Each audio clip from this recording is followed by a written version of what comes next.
Hola amigos, bienvenidos al video de hoy.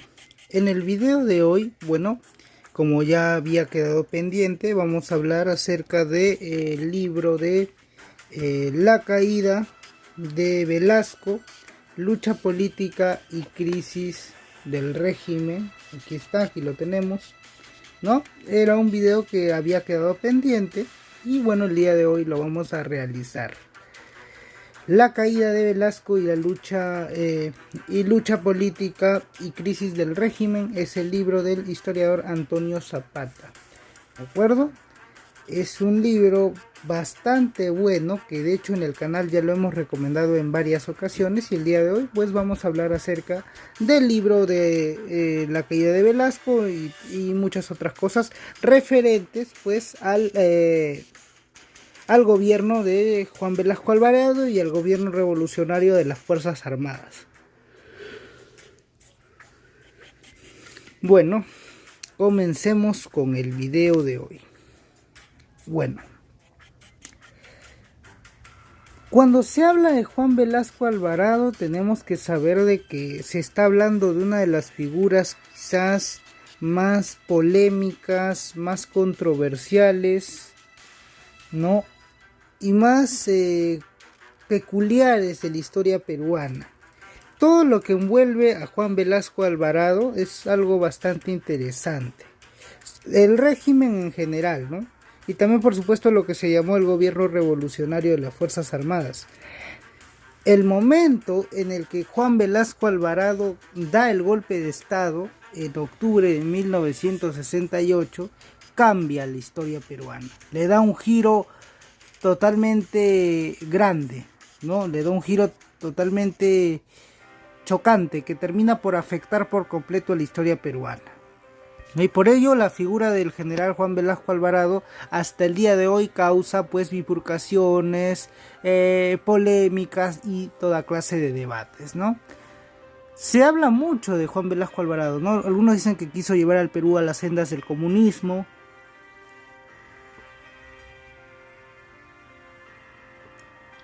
Otros dicen de que Velasco pues fue la dictadura de izquierda, ¿no? A otros lo comparan con Perón incluso, y todo ello, ¿no? La figura de Velasco siempre ha causado polémicas, ha causado divisiones en el Perú, ¿no?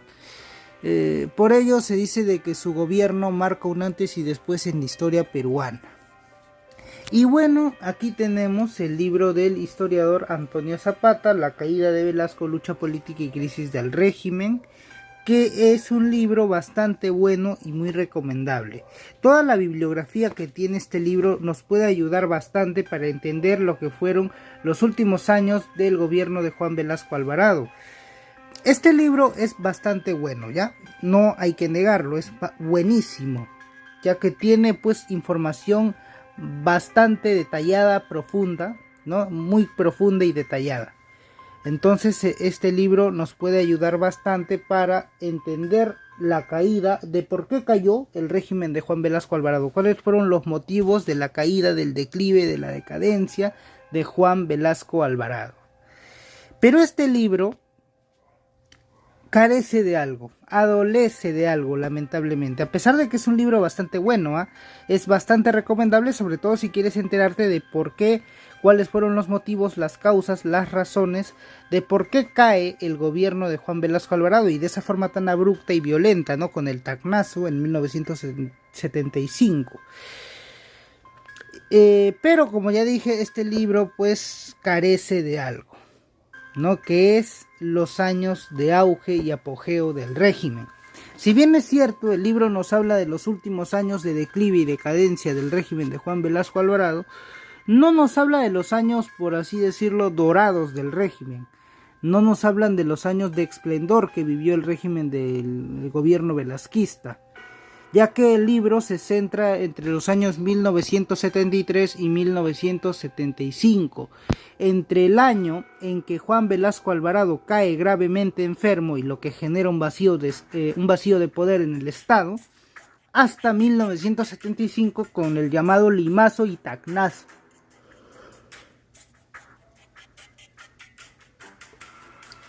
El Limazo creo que muchos lo han de conocer, ¿no? Fue la famosa huelga policial que se dio en febrero de 1975 y que ese famoso Limazo es lo que va a terminar llevando al principio del fin del régimen, ¿no? Velasco ya en 1975 no tenía mucho apoyo, estaba enfermo y varios jefes militares empezaron a cuestionar su liderazgo. Entonces por ello ya se consuma, ¿no? Se consolida la decadencia del gobierno de Juan Velasco Alvarado, que se va a ver reflejado en el Tacnazo meses después, ese mismo 1975. Pero el libro no nos habla más, no nos habla de los primeros años de Velasco, lo que fueron la reforma agraria, la nacionalización de los recursos, el proceso de estatización. Sí hay una página que nos habla de las estatizaciones y de los movimientos que hizo el pueblo durante 1973 y 1974, pero no nos profundiza más en los primeros años de Velasco. Entonces, para ello, ¿qué libro podemos leer para entender esos años de auge, apogeo y esplendor? Si queremos enterarnos y profundizar más en el régimen velasquista. Bueno, para eso puedo recomendarles el libro del historiador Rolando Rojas Rojas, ¿no? Los años de Velasco, que es parte de una colección del IEP, ¿no? De las historias mínimas republicanas del Instituto de Estudios Peruanos. Un libro bastante bueno también, muy recomendable si se quiere entender un poco más acerca del gobierno de Velasco y de los años en general del gobierno de Juan Velasco Alvarado desde 1968 hasta 1975. Y bueno, como dije, el gobierno velasquista, ¿no? Empieza su declive en 1973. Cuando el general Juan Velasco Alvarado cae gravemente enfermo, ¿no? Y es internado en el hospital militar. Ahora, hay que entender de que a pesar de que estábamos en esa época en una dictadura, el Perú siguió con su lucha política y crisis social, a pesar de estar en una dictadura, ya que Velasco no fue tan severo como se cree con los opositores. Velasco no fue muy severo, muy certero con la oposición. No fue un rey de la opresión, no se dedicó a cazar o a capturar opositores.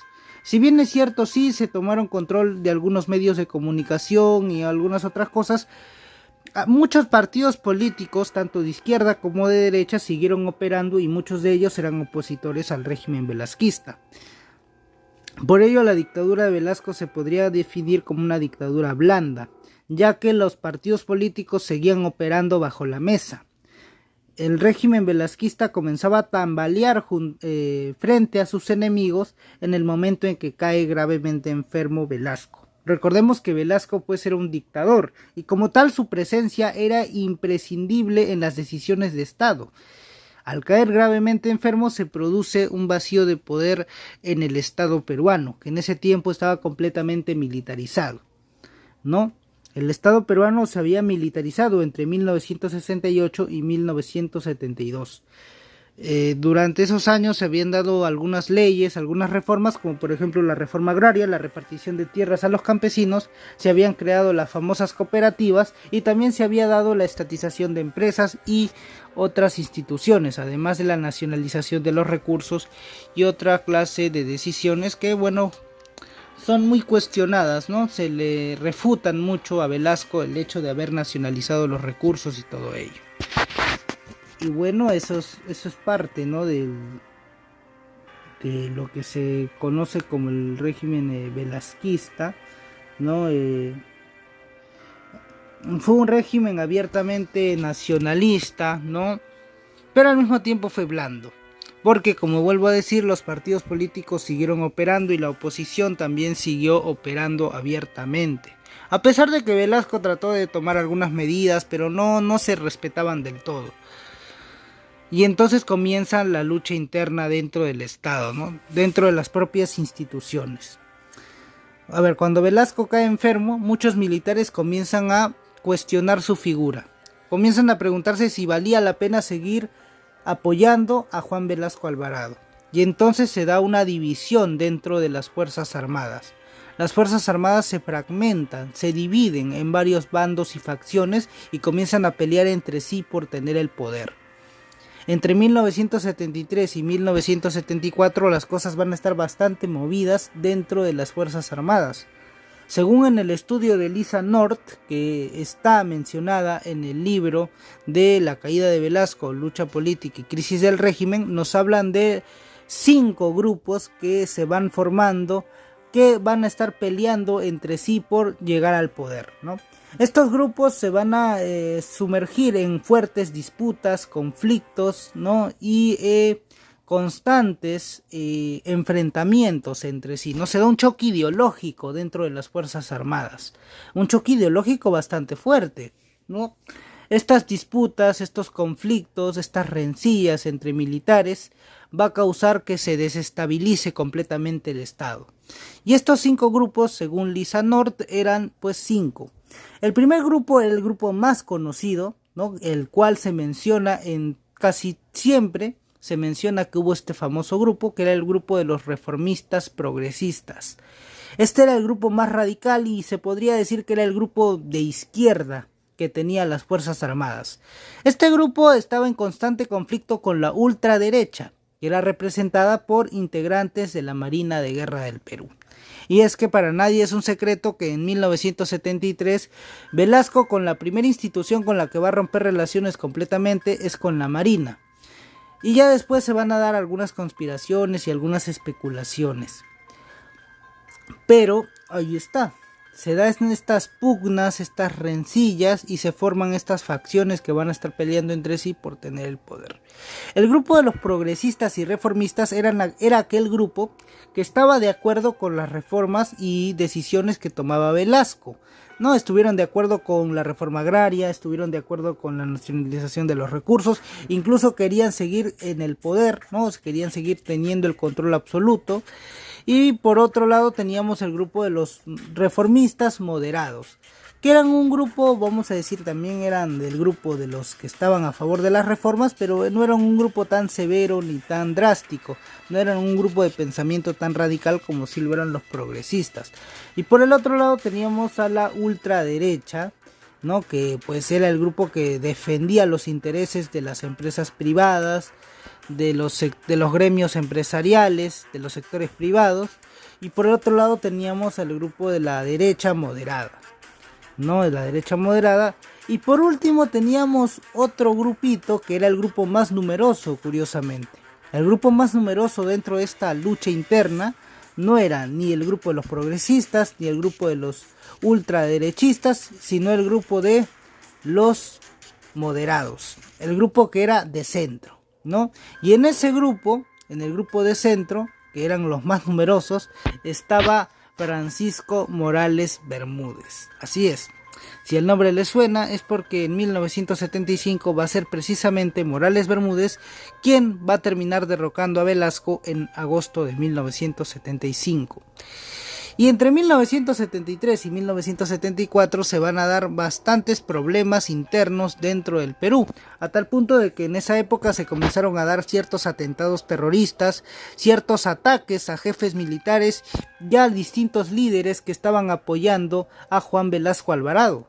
Esto llevó que a fines de 1974, cuando Velasco ya se estaba recuperando de a pocos de su enfermedad, recordemos que ya había salido del hospital para 1974, comience a volverse un tipo bastante paranoico, bastante con esta preocupación, con este miedo de que en cualquier momento le podía caer un atentado o le podía caer un golpe de estado, ¿no? Porque se estaban especulando, ¿no? Se estaban dando teorías, deducciones de quién podía estar en contra del régimen velasquista y quién podía atentar contra la revolución. Entonces se comienza a dar este ambiente de paranoia, ¿no? Se dan toda clase de teorías, conspiraciones, ¿no? Deducciones, ¿no? Incluso se menciona a la CIA, ¿no? Que la CIA está detrás de Velasco, que quiere derrocarlo y otras cosas más, ¿no? Se dan toda clase de teorías, conspiraciones, incluso hay militares que son pasados al retiro por el propio Velasco, por miedo a que haya pues este ambiente de conspiración militar en su contra, ¿no? Ya la situación estaba pues prácticamente incontrolable y por esas épocas se van a dar algunos atentados en contra de algunos líderes militares. Por otro lado, Velasco no solo estaba enfrentando este problema interno dentro de las Fuerzas Armadas. Si bien es cierto, esto se va a dar entre 1973 y 1974, Velasco tenía también otros problemas, tenía una fuerte oposición. Habían, como ya dije, partidos políticos que seguían operando clandestinamente, como el APRA o el PPC. Pero también había un grupo de izquierdistas radicales que estaban en contra del régimen velasquista, y que estos grupos eran llamados los famosos antifachos, pues estos grupos llamaban fascista al régimen de Velasco. Y entre estos grupitos de izquierda estaba uno que es bastante conocido, así es, Sendero Luminoso. Sendero Luminoso se dedicó a atacar al régimen velasquista acusándolo de fascista. Y esto pues afectó bastante al régimen. Muchos de estos grupos o movimientos populares, que así se les llama en el libro, ¿no? Los movimientos populares, van a tratar de infiltrarse, de meterse en agrupaciones y sindicatos para azuzar e incitar a levantamientos y rebeliones armadas en contra del régimen velasquista. Entonces la situación ya estaba empeorando de pocos, ¿no? Estos movimientos populares al final van a terminar ganándole la partida al régimen cuando pues comiencen a fundar sus propios sindicatos y agrupaciones sin autorización y sin pues reconocimiento del Estado. El objetivo de estos movimientos populares era pues causar disturbios, incitar a los obreros y trabajadores a que realicen protestas y manifestaciones y desestabilizar completamente el régimen velasquista. Por otro lado tenía el grupo de la oposición, que era formado pues por partidos políticos como el APRA y por instituciones públicas como por ejemplo el CAL, el Colegio de Abogados de Lima, y otras instituciones, gremios y empresas del sector privado, ¿no? Empresas y gremios del sector privado que estaban en contra del régimen. Y es que hay algo que se menciona también en el libro.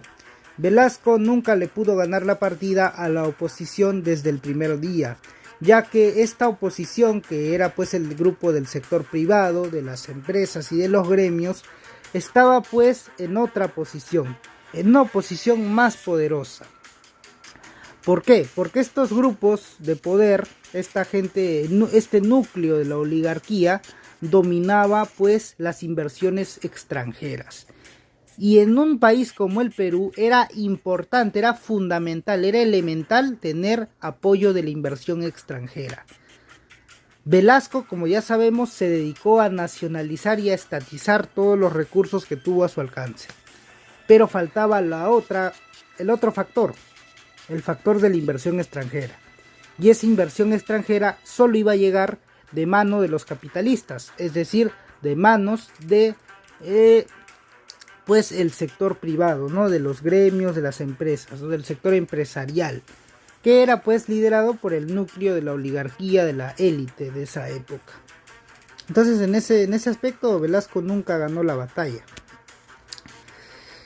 Por otro lado tenía los partidos políticos izquierdistas. Algunos grupos izquierdistas sí apoyaron en sus decisiones a Velasco, otros no lo apoyaron. Por ejemplo, había un sector radical de la izquierda que era pues de corte maoísta, que no estaba a favor de las decisiones que tomaba el régimen, y había otro grupo que sí, no, en efecto, sí estaba de acuerdo con las reformas que estaban tomando. Ahora, para entender un poco de por qué se dan todas estas reformas, hay que entender de que en esa época, no, antes de la llegada de Velasco, en el Perú habían surgido guerrillas pues guevaristas, ¿no? Que se habían inspirado en la Revolución Cubana, como era el caso del MIR y el ELN. Años antes también se había dado la Revolución Cubana en 1959, que esta revolución marca a una generación, ¿no? Que termina por romantizar las ideas revolucionarias cubanas. Entonces, toda esta idealización, todo este movimiento que surge con esta nueva generación del 60, que está inspirada abiertamente en la Revolución Cubana, hace que el gobierno, el Estado, y las Fuerzas Armadas terminen por temer por el futuro del Estado peruano. Uno de los motivos por los cuales se da el golpe de Estado es para evitar de que el Perú se convierta en una especie de Cuba. En una especie de Cuba, ¿no? Eso era lo que se quería evitar. Eso era lo que se quería evitar en el Perú de esas épocas. Ahora, si bien es cierto, la reforma agraria como tal no era un proyecto velasquista en sí, sino que ya venía desde tiempos antes de Velasco, se venía discutiendo la idea de dar una reforma agraria. Incluso desde los años 30, con Aya de la Torre, en los 50, cuando Prado Ugarteche crea el IRA, ¿no? El Instituto de Reforma Agraria, que era una institución que servía como base, ¿no?, para que los campesinos sean preparados en administración y en otras especialidades, para que aprendan a administrar y pues a cuidar sus bienes, ¿no? Sus tierras, ¿no? Que aprendan la administración, aprendan de economía, aprendan de inversión y todo ello, ¿no? De eso se encargaba el IRA, que fue creado por Manuel Prado Ugarteche. Y ya en los 60, uno de los proyectos, o bueno, una de las promesas de campaña que usaban los candidatos en esa época era dar la reforma agraria. Fue una promesa de campaña que incluso dio Belaúnde en el 62, ¿no?, cuando van a darse las elecciones de esa época. Así que el gobierno que diera la reforma agraria iba a pasar a la historia. Y el gobierno que dio la reforma agraria no fue un gobierno civil. Bueno, Belaúnde se supone que debió dar la reforma agraria, pero lamentablemente no la dio, porque pues tenía oposición, lamentablemente, ¿no? Esta alianza que se crea, esta alianza bajo la mesa, el APRA 1, la alianza entre apristas y odristas, ¿no? Esta alianza bajo la mesa termina pues por afectar al gobierno de Belaúnde. Una de las promesas de campaña del gobierno de Belaúnde fue precisamente dar la reforma agraria. Pero pues por esta fuerte oposición y debido a que Belaúnde no tenía mayoría en el Congreso, pues terminó pues como un gobierno débil y efímero. Y lo que pasó fue que terminó derrocado. Y Velasco termina pues llegando al poder producto de esta fuerte oposición y de que el gobierno de Belaúnde se había vuelto un gobierno ingobernable, ¿no? Se había vuelto un estado ingobernable. Y bueno, así llegamos a 1968. Entonces toda esta oposición que sufre el régimen, podemos llegar a la conclusión de que a pesar de que vivían en dictadura en la década del 70, con esta dictadura nacionalista, socialista, ¿no?, este régimen, otra de las cosas que podemos decir de Velasco es que Velasco no creía en los partidos políticos, ya que él decía de que pues los partidos políticos causaban divisiones y bifurcaciones. Entonces él no creía en estos grupos políticos que hacían sus promesas, ya que creía él de que los grupos políticos solo causan divisiones y fragmentaciones y causan más conflicto.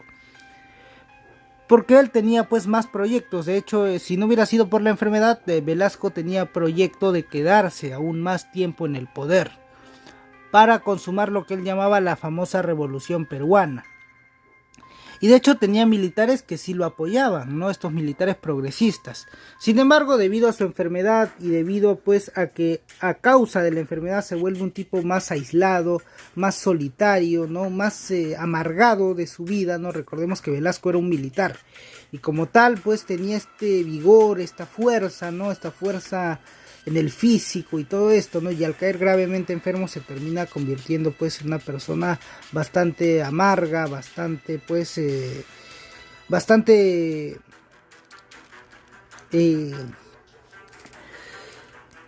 privada, ¿no? Se termina aislando de la sociedad, no se le ve mucho, solo se le ve cuando tiene consejo de ministros. Si lo ven pues prácticamente es de vez en cuando, se termina aislando de toda la sociedad a causa de su enfermedad. Y otras causas que se van a ver es la corrupción que hay en el gobierno velasquista, de acuerdo al libro Historia de la corrupción en el Perú de Alfonso Quirós. El régimen velasquista fue uno de los regímenes más corruptos de la historia peruana. Una prueba de ello fueron las cooperativas que se crearon, donde hubieron pues actos de fraude, estafas y corrupción, ¿no? Y también dentro de las propias fuerzas armadas hubieron actos de corrupción, ascensos ilícitos y toda clase de cosas que pues afectaron a la reputación de las fuerzas armadas.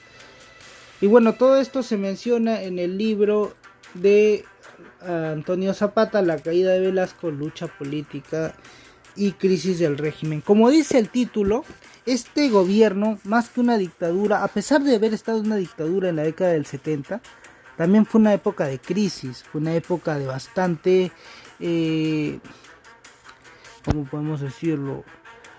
Conflictos, ¿no? Fue una época de conflictos, una época que marca la historia peruana. A pesar de estar en una dictadura, el Perú sigue dividido políticamente, ideológicamente, ¿no?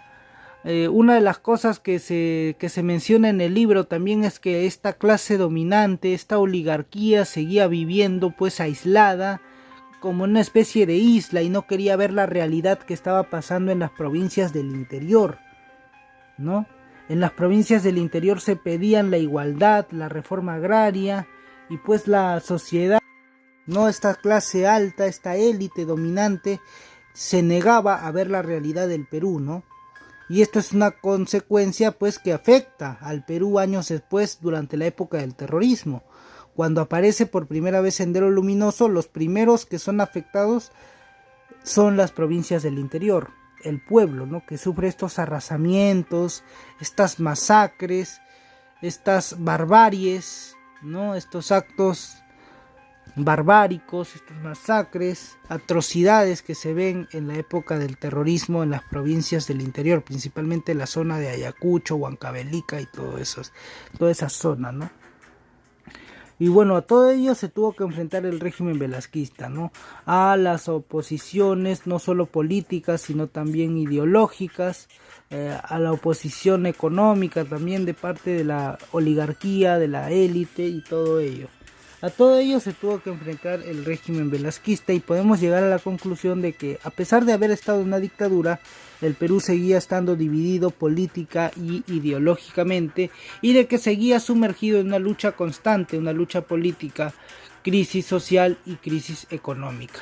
Una crisis económica que se va a dar como consecuencia de los malos manejos que se van a dar durante el gobierno velasquista, y el despilfarro y derroche que también se dio a consecuencia de que se compraron armas a la Unión Soviética, ¿no? Armas soviéticas, ¿no? Porque por aquella época se tenía la idea de que Velasco le quería declarar la guerra a Chile. Y curiosamente Chile en esa época, en 1973, comenzaba su dictadura, ¿no? La dictadura de Pinochet.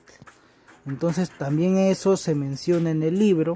Y también nos mencionan la etapa final, que es la etapa del Limazo en 1975, que es esta huelga policial que deja completamente descuidada la ciudad de Lima. Se dan saqueos, se dan robos, disturbios, ¿no? Manifestaciones, protestas, y al final esto va a hacer de que el régimen velasquista termine marcando su sentencia de muerte, ¿no? Firma su sentencia de muerte con el Limazo en 1975, y el golpe de gracia se va a dar en el Tacnazo, donde Francisco Morales Bermúdez va a terminar como presidente y jefe de la junta militar, ¿no? Que Francisco Morales Bermúdez era parte de la cúpula de centro que lideraba el ejército.